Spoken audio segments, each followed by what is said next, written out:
হচ্ছে কি হতে পারে। তন্ময়দা এই বক্তব্য। তবে একটা কথা বলে রাখি যে ইলেকশন কমিশন বলছে যে এনার বিরুদ্ধে এফআইআর করা হবে, মনিরুল ইসলামের বিরুদ্ধে। দেবাশিস, একটা কথা বলি, এই যে পার্থবাবু বলছেন যে আমরা এগুলো সমর্থন করি না, আমি বলছি এই নির্দেশগুলো কালীঘাট ক্যামাক্সটিক থেকে আসছে, সর্বোচ্চ নেতৃত্ব থেকে আসছে। আমরা কেউ ভুলে যাইনি যে এসআইআর এর প্রক্রিয়া পশ্চিমবঙ্গে শুরু হওয়ার আগেই এই তৃণমূলের নেতা অভিষেক বন্দ্যোপাধ্যায় বলেছিলেন যে প্রয়োজন হলে জ্ঞানেশ কুমার থেকে কবর থেকে তুলে আনা হবে, এবং শুধু তাই নয় যে গাছের গায়ে বেঁধে রাখা হবে এই সমস্ত বিজেপির বিএলএদের, এবং একের পর এক হুমকানি এই হচ্ছে এরা দিয়ে আসছেন। আজকে আপনি বলুন, এই ফরাক্কার ঘটনায় যদি 36 জনকে অ্যারেস্ট করা হয়ে থাকে, তাহলে তৃণমূল মেনে নিল ওখানে একটা ক্রাইম হয়েছে, তাহলে তার মূল পান্ডা মনিরুল ইসলাম এখনো অ্যারেস্ট হলো না কেন? মনিরুল ইসলামকে আজকে নির্বাচন কমিশন বলেছে যে তাদেরকে 5টার মধ্যে এফআইআর করতে, এখনো পর্যন্ত এফআইআর হয়নি। তো সেইটা হচ্ছে পুলিশ করছে না। আর শুধুমাত্র এই ফারাক্কায় নয়, বিভিন্ন জায়গায় জায়গায় আপনারা এটা দেখছেন। এখানে দেখছেন আরেকটা দেখছেন যে পুলিশ নিষ্ক্রিয় নিশ্চুপ হয়ে দর্শকের মতো দাঁড়িয়ে রয়েছে। পুলিশের কোথায় দেখছেন যে কোনো মন্দিরে যদি পুণ্যার্থীরা গিয়ে যায়, সেখানে যদি কোনো একটা কথা কাটাকাটি হয়, পুলিশ লাঠিচার্জ করছে।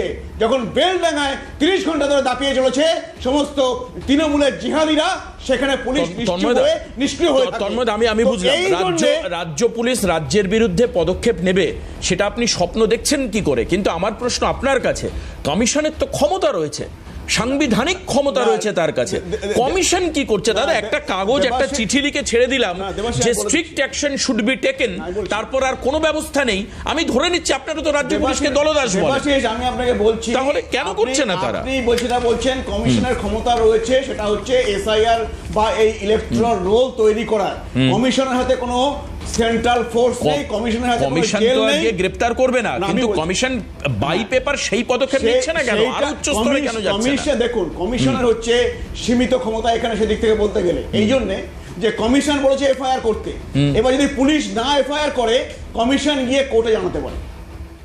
এবার সুপ্রিম কোর্টে কেস রয়েছে, আমি নিশ্চিত কমিশন সেটা কোর্টে গিয়ে জানাবে যদি পুলিশ না করে। তন্ময়দা, এনুমারেশন ফর্ম বিলির সময় যে এফআইআর এর কথা বলা হয়েছিল, সেই ক্ষেত্রেও তো আপনি দেখেছেন গাফিলতি বা দুর্বলতা ছিল, তার থেকে কমিশন শিক্ষা নিল না কেন?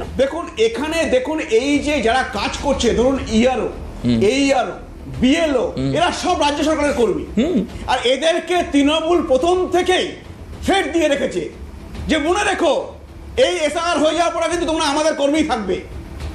তো এই জন্য এইআরও এরা হচ্ছে ভয়ে কাজ করছে, প্রত্যেকে বিএলওরা প্রত্যেকে ভয়ে রয়েছে। তো এই জন্য এরা হচ্ছে বিডিওরা। তুমি কে বলো এখানে হচ্ছে সরকারি কর্মচারী নন?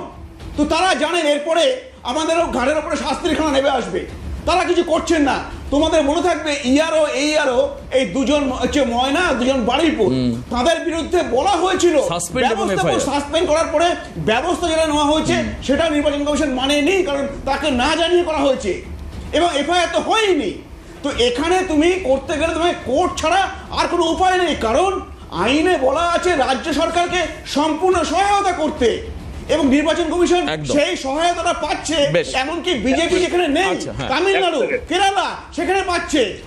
একমাত্র রাজ্য হচ্ছে পশ্চিমবঙ্গ, কারণ যারা হচ্ছে সন্ত্রাসে বিশ্বাস করে তারা কোনো সহায়তা করছে না নির্বাচন কমিশনের সাথে। আজকে সেই জন্য এই পরিস্থিতি হয়েছে।